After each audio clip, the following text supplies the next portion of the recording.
vez eres un neófito que de debates entiendes un comino, 3 pepinos, 2 zanahorias y una mortadela. Tiktokero chafa neófito.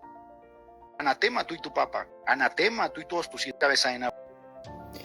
Parece que hoy sí caí en las garras del demonio. Y es que al parecer este sujeto se dedica a eso en las redes sociales, a insultar al prójimo y a ofenderlo y a hacer burla y mofa de la cara del prójimo. Todo el que no piensa como él le termina desfigurando la cara y haciendo burla y bullying a todo el que no piensa como él.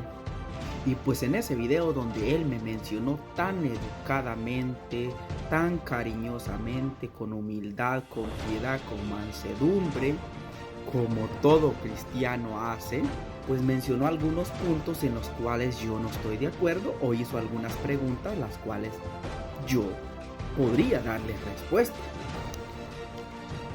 Supongo que está preguntando si Pedro vivió y murió en Roma. La respuesta es, literalmente tienes evidencia que el apóstol Pablo sí estuvo en Roma, sí escribió en Roma, sí enseñó en Roma, sí estuvo enseñando a las iglesias de Roma y literalmente sí murió en Roma. Ahora enséñanos la evidencia de Pedro. ¿Qué vas a hacer? Poesía y poesía y poesía, porque ahora enséñanos la evidencia de Pedro. ¿Qué vas a hacer? Poesía y poesía y poesía, porque eres un neófito. No has leído un libro académico real. Pedro no estuvo en Roma y yo nunca he leído un libro académico. Biblia Reina Valera 1960, Biblia ilustrada de la Tierra Santa. Por ser Biblia de estudio, tiene una introducción a cada libro de la Biblia. Y en Primera de Pedro nos dice que la referencia de una de Pedro capítulo 5 versículo 13 a Babilonia sugiere que la carta se escribió desde Roma. Es Biblia Reina Valera 1960, Biblia Holman. Guía esencial de la Biblia. Esta es una versión también Holman protestante. Guía esencial de la Biblia. Un recorrido completo de todos los 66 libros de la Biblia, pues obviamente protestante.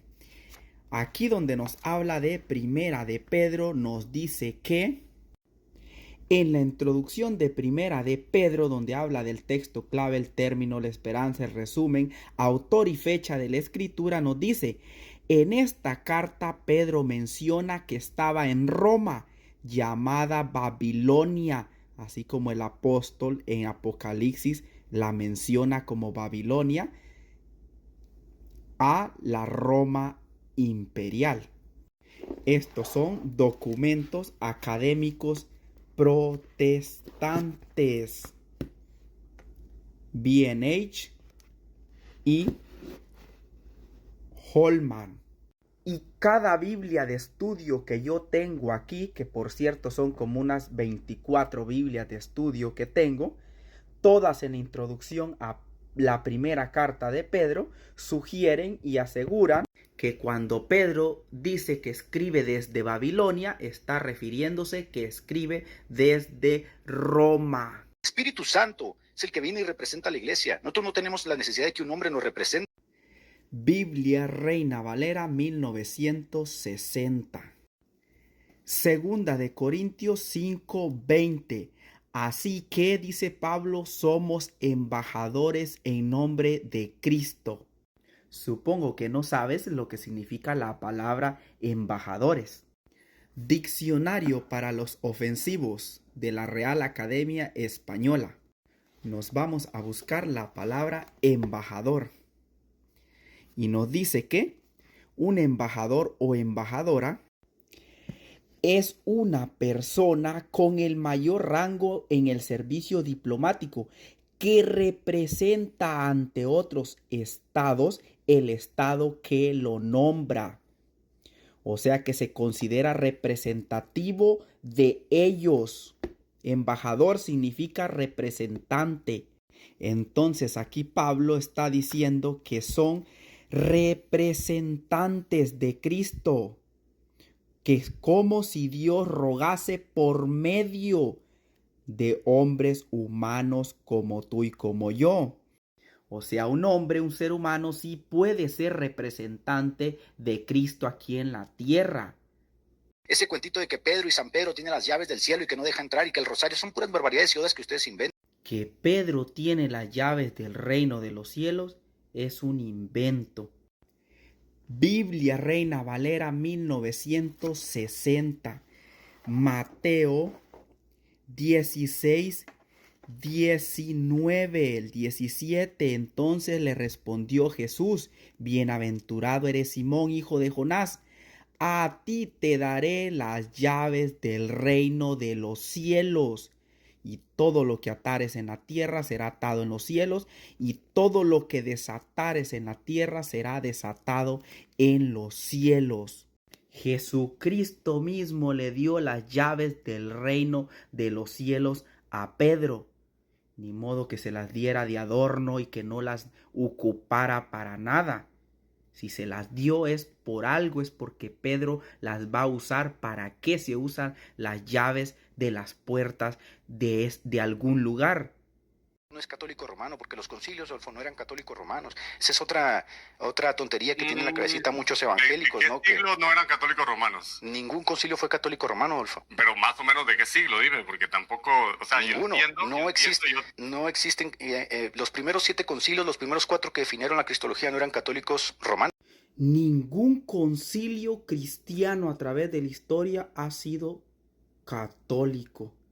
Como que a este señor le hace falta estudiar los concilios de la iglesia cristiana a través de la historia de historiadores protestantes e historiadores católicos y ortodoxos.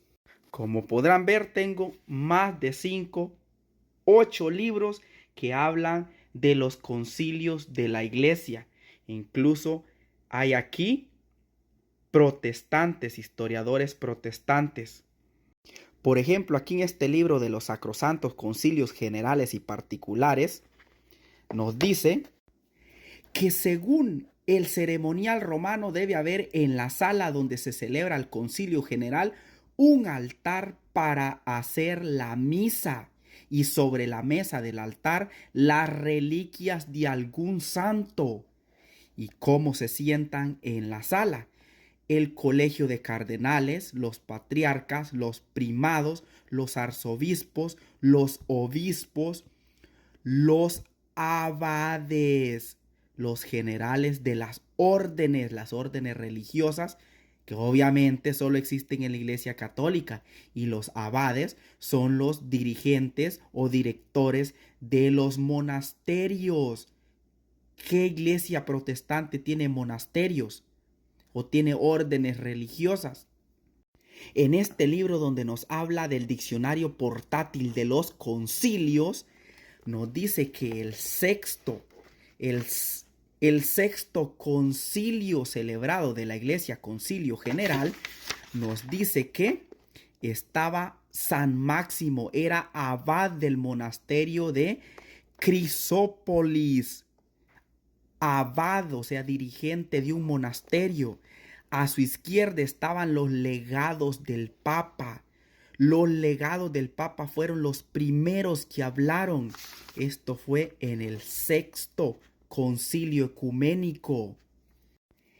En el quinto concilio ecuménico, lo primero que se trató fue lo de las turbaciones excitadas por muchos monjes sobre los errores atribuidos a Orígenes. Turbaciones excitadas por muchos monjes cuando el protestantismo ha tenido monjes.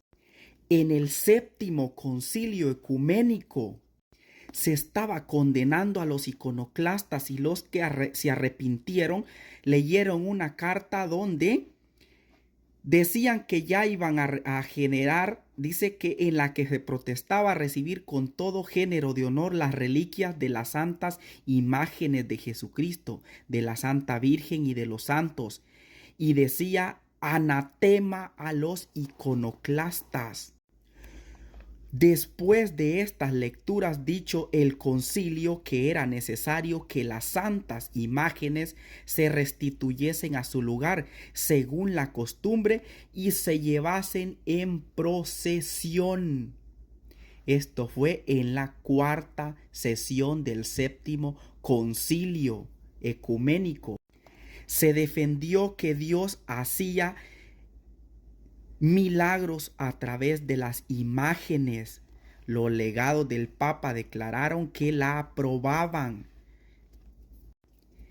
Entre otros, se leyó un pasaje de los Actos de San Máximo, donde se dice que él y los obispos monotelitas que le habían venido a buscar se pusieron de rodillas delante de los evangelios, de la cruz y las imágenes de Jesucristo y de la Santa Virgen. Las saludaron y las tocaron con la mano para confirmar sus promesas.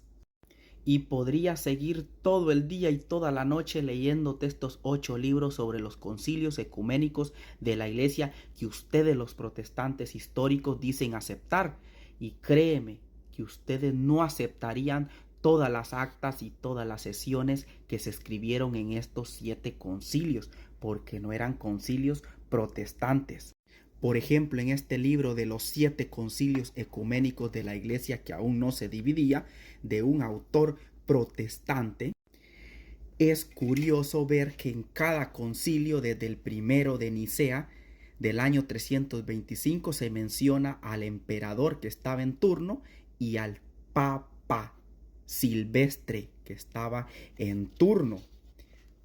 Y así en cada concilio, el segundo concilio ecuménico de Constantinopla, 381, el emperador Teodosio en turno y el Papa Dámasos en turno. Así podemos llegar hasta el concilio número 7 del año 787, el emperador Constantino VI y Irene y el Papa Adrián en turno.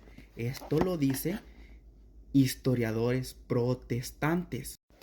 Y mira, en la sesión 1, tomo 6 del séptimo concilio ecuménico, dice,